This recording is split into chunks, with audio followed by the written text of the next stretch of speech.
Bab 1971. Baik. Kalau begitu aku akan jujur padamu. Aku tahu kamu memiliki kerabat yang seorang jenderal. Jika kamu bisa meminta kerabatmu untuk berbicara untukku, kami pasti akan diampuni. Namun, jika tidak, saya akan membeberkan semua trik kotor Anda di pengadilan militer. Misalnya, fakta bahwa Anda menghasut saya untuk menyerang Amelia atau bagian di mana Anda mencuci otak saya dan sepupu saya, Brandon, untuk membunuh Zeke. Begitu Anda berada di pengadilan militer, tidak ada yang dapat Anda lakukan untuk menyelamatkan diri sendiri. Bahkan mendapatkan bantuan kerabat Anda pun akan sia-sia, kata Brian. Thomas menggerutu, omong kosong. Kamu memfitnahku. Sejak kapan aku memintamu untuk membunuh Amelia dan Zeke? Beraninya kau menjebakku. Brian terkekeh. Oh, Tuan Fleming. Apa menurut Anda saya sebodoh itu karena tidak merekam percakapan kita? Meskipun hanya rekaman suara, itu sudah cukup untuk membuktikan bahwa Anda menyewa orang untuk membunuh orang lain. Thomas menarik napas dalam-dalam dan mengejek, aku tidak tahu apa yang kamu bicarakan. Bagaimanapun, aku telah berubah pikiran. Mempertimbangkan hubungan masa lalu kita, aku bersedia meminta seseorang melakukan sesuatu untuk menyelamatkanmu. Sekali Anda dibebaskan, kami akan memutuskan hubungan satu sama lain dan tidak pernah berhubungan lagi. Sepakat. Brian menjawab, dan panggilan berakhir. Thomas melemparkan semua yang ada di ruangan itu dengan amarah. Betapa beraninya kamu, Brian. Beraninya kau mengancamku. Masih marah, Thomas memutuskan untuk menyingkirkan Brian dan anggota keluarganya yang lain setelah membantu yang terakhir keluar dari penjara. Aku tidak akan pernah damai sampai seseorang meninggal. Dia mengeluarkan ponselnya dan memutar nomor. Paman, ini aku, Thomas. Ya, aku butuh bantuanmu untuk sesuatu. Setelah mengakhiri panggilan dengan pamannya, dia diam-diam menghubungi beberapa pembunuh. Hei, Kian. Aku ingin kau membunuh beberapa orang. Sementara itu, Paman Thomas yang seorang jenderal langsung menghubungi sipir penjara yang bertugas di sel Brian. Sayangnya, penjaga penjara menyampaikan berita ini kepada Saul Wolf. Dia tahu identitas lain yang terakhir adalah Jenderal Utara. Karena itu, dia tidak berani memainkan trik apapun di bawah pengawasan Saul Wolf. Saul Wolf mencibir. Nah, siapa yang tahu bahwa anak kecil ini bisa mendapatkan bantuan dari seorang jenderal?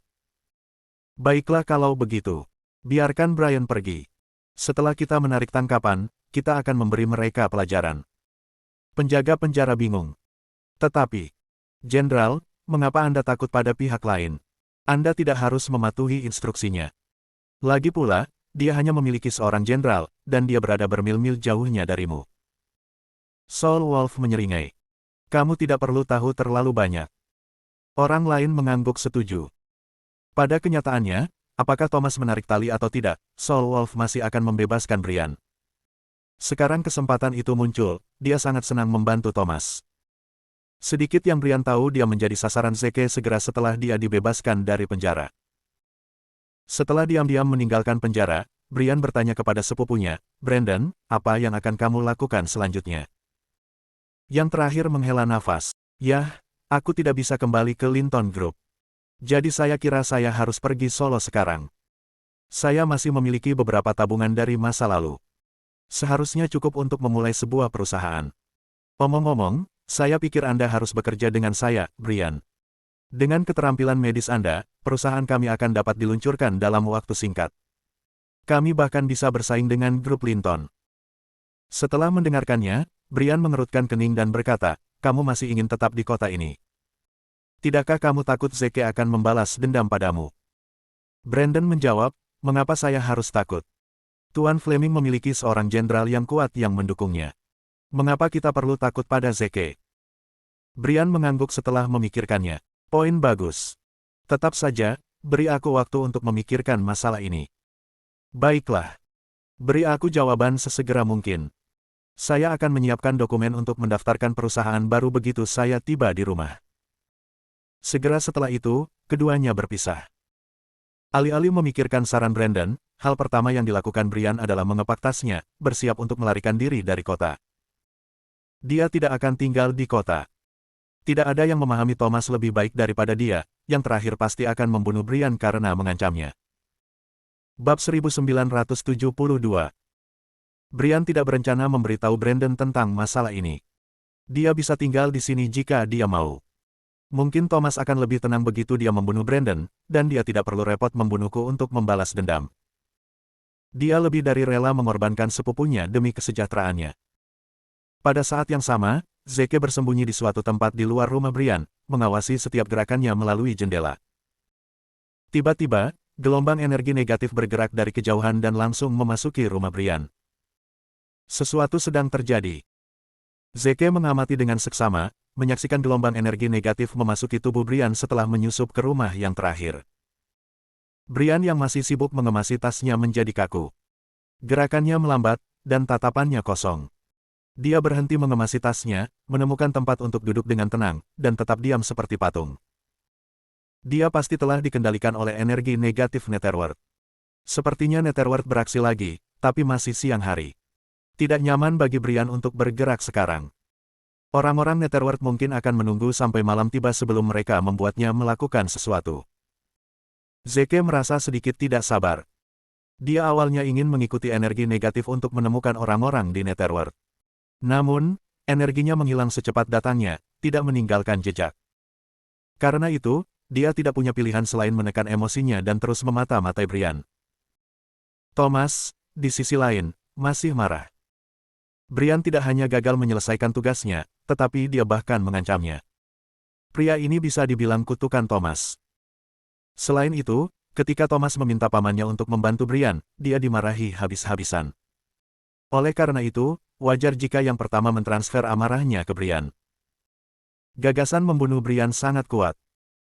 Tiba-tiba, 3 bayangan menyelinap melalui jendela dan memasuki kamar Brian. Ketiga pria itu adalah pembunuh bayaran yang disewa Thomas untuk membunuh Brian. Apa yang bisa kami bantu, Tuan Fleming? Tanya salah satu pembunuh. Thomas segera berbalik, dikejutkan oleh suara itu. Setelah menyadari bahwa itu adalah 3 pembunuh yang dia sewa, wajah Thomas memerah karena marah.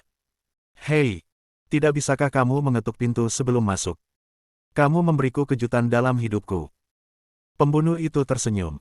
Maafkan aku. Ini adalah kebiasaan dari pekerjaan kami. Omong-omong, bolehkah aku tahu siapa yang kamu ingin kami bunuh kali ini?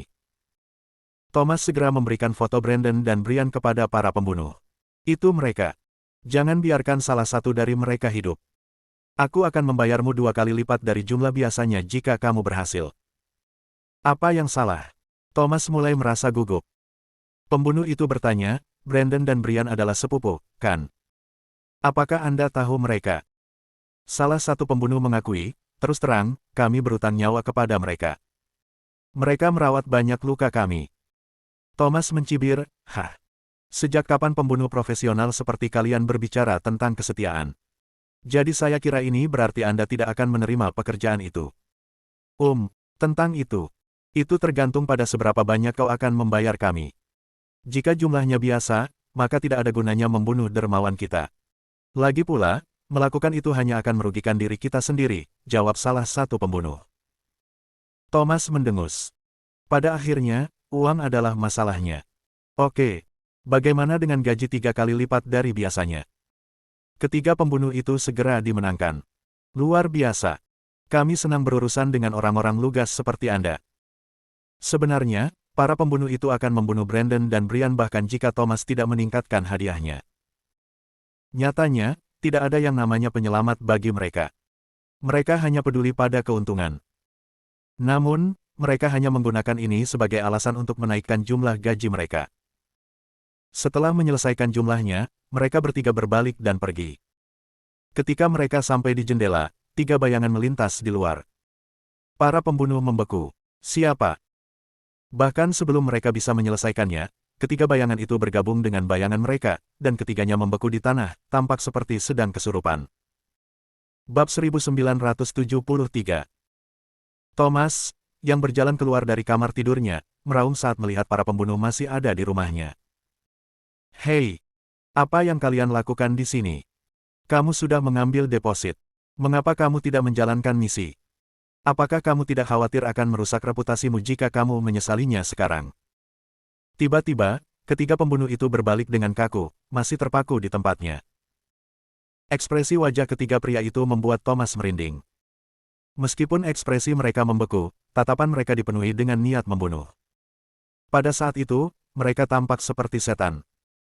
Sebuah ide liar muncul di benak Thomas tiba-tiba. Mungkinkah mereka setan bukan manusia? Perasaan firasat muncul di hatinya saat dia mundur perlahan. Apa yang kalian lakukan? Cepat dan lakukan misi sekarang. Mati. Sebuah kata memaksa keluar dari mulut para pembunuh, dan mereka menyerang. Thomas. Aku tahu itu. Tanpa ragu, Thomas berlari ke kamar tidur, membanting pintu hingga tertutup, dan menguncinya dari dalam. Bam, bam, bam. Ketiga pembunuh itu menendang pintu dengan kekuatan besar. Meski begitu, Thomas tidak gentar, karena pintu ini dibuat dengan penguat khusus. Itu bahkan anti peluru. Namun demikian, apa yang terjadi selanjutnya adalah sesuatu yang tidak pernah dia duga. Setelah beberapa tendangan dari lawan, terdengar suara retakan keras, dan sebuah lubang besar terbentuk di pintu. Detik berikutnya, ketiga pembunuh itu membanting pintu, menghancurkannya berkeping-keping. Segera, mereka semua menerobos masuk. Thomas tidak punya tempat untuk lari. Dia gemetar ketakutan. Apakah kalian dibeli oleh seseorang? Tapi itu tidak mungkin. Brian dan Brandon seperti pengemis sekarang. Dari mana mereka mendapatkan uang? Baik, berapa mereka membayarmu? Aku akan membayar 2 kali lipat. Tidak, aku akan membayar 3 kali lipat. Meski begitu, para pembunuh mengabaikannya dan menghunus belati mereka. Senjata-senjata itu berkilau dingin dalam kegelapan, menyebabkan Thomas menggigil hebat. Kemudian mereka melancarkan serangan terhadap Thomas tanpa syarat apapun. Ah, tidak. Thomas menjerit kurang dari sedetik sebelum berhenti tiba-tiba. Dalam sekejap mata, belati ketiga pembunuh itu telah menusuk Thomas puluhan kali, membentuk lubang yang tak terhitung jumlahnya di tubuhnya yang mengeluarkan banyak darah. Pada akhirnya, dia kehilangan semua tanda kehidupan. Pembantu Thomas bergegas masuk ketika dia mendengar keributan itu. Pikirannya menjadi kosong saat melihat pemandangan di depannya. Dia menggigil tak terkendali dan langsung mengeluarkan jeritan yang mengental darah. Saat itu, ketiga pembunuh itu akhirnya berhenti dan perlahan menoleh, tersenyum aneh padanya. Kemudian, mereka mengangkat belati dan menusuk leher mereka. Kepala mereka jatuh ke tanah saat darah menyembur tak terkendali dari leher mereka. Ah! Pelayan itu menjerit dan pingsan. Sementara itu, Zeke yang masih memata-matai Brian menerima telepon dari Soul Wolf. Yang terakhir berkata dengan nada muram, Zeke, sesuatu terjadi. Saya baru saja menerima kabar bahwa Thomas telah meninggal. Hah! Jantung Zeke berdetak kencang. Bisakah? Apakah ada kebetulan seperti itu? Thomas, seseorang dengan identitas unik, meninggal pada saat yang genting seperti itu. Apakah kamu berhasil mengetahui apakah dia terkait dengan dunia bawah? Karena Thomas adalah putra Brantly, identitasnya tentu saja unik. Soul Wolf menjawab, detailnya masih diselidiki. Kami belum menemukan jejak Netherworld. Oke, katakan padaku, bagaimana situasi saat ini di sana? Tanya Zeke. Saya tidak yakin tentang detailnya karena saya baru menerima berita ini belum lama ini. Saya akan menyelesaikan ini secepat mungkin dan kembali kepada Anda. Ngomong-ngomong, Anda juga bisa membaca beritanya. Insiden ini sudah menjadi perbincangan di kota ini, Soul Wolf menginformasikan. Oke. Saat telepon berakhir, Zeke langsung mencari berita tentang Thomas. Seperti yang dikatakan Soul Wolf, berita tentang kematian Thomas telah menyebar ke seluruh kota. Ini karena Thomas adalah orang yang cukup berwibawa di sekitar area tersebut. Apalagi kematiannya terlalu berdarah. Media telah mengungkapkan foto-foto TKP. Meski kabur, terlihat jelas bahwa rumah itu penuh dengan darah, dan ada banyak lubang di tubuh Thomas.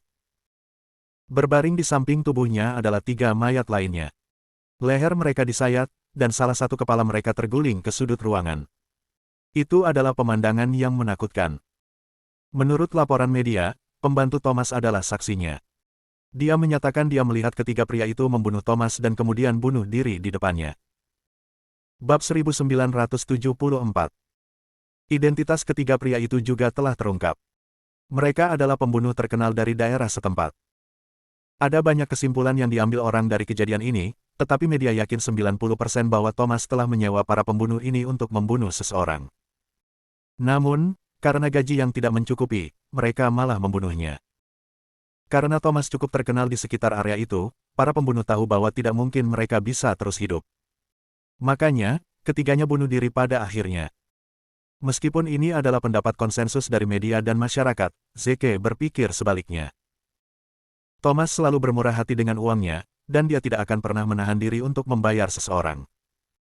Selain itu, bahkan jika mereka tidak setuju dengan gaji mereka, mereka tidak akan terpaksa membunuhnya. Selain itu, mereka tidak perlu bunuh diri setelah membunuhnya. Pasti ada yang mencurigakan di sini. Dengan pemikiran itu, Zeke mulai mempelajari foto-foto dari TKP. Tak lama kemudian, dia berhasil menemukan beberapa petunjuk di dalamnya. Dia memperhatikan bahwa salah satu pembunuh memiliki dua bayangan. Salah satunya berada di dekat jendela dalam posisi seolah-olah mereka akan melarikan diri melalui jendela itu. Itu adalah dunia bawah. Saya tahu itu mereka. Tapi mengapa mereka tiba-tiba membunuh Thomas? Memikirkan hal ini, Zeke mengingat siapa Thomas sebenarnya. Dia adalah putra Brantely.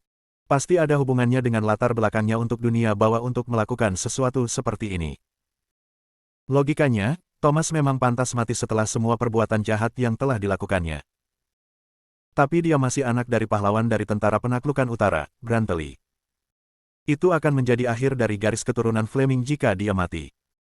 Karena itu, Zeke bertekad untuk menyelamatkan Brantely. Lagi pula, dia tidak bisa membiarkan garis keturunan sang pahlawan berakhir. Dia segera menelepon Soul Wolf dan memerintahkannya untuk mengawasi Thomas.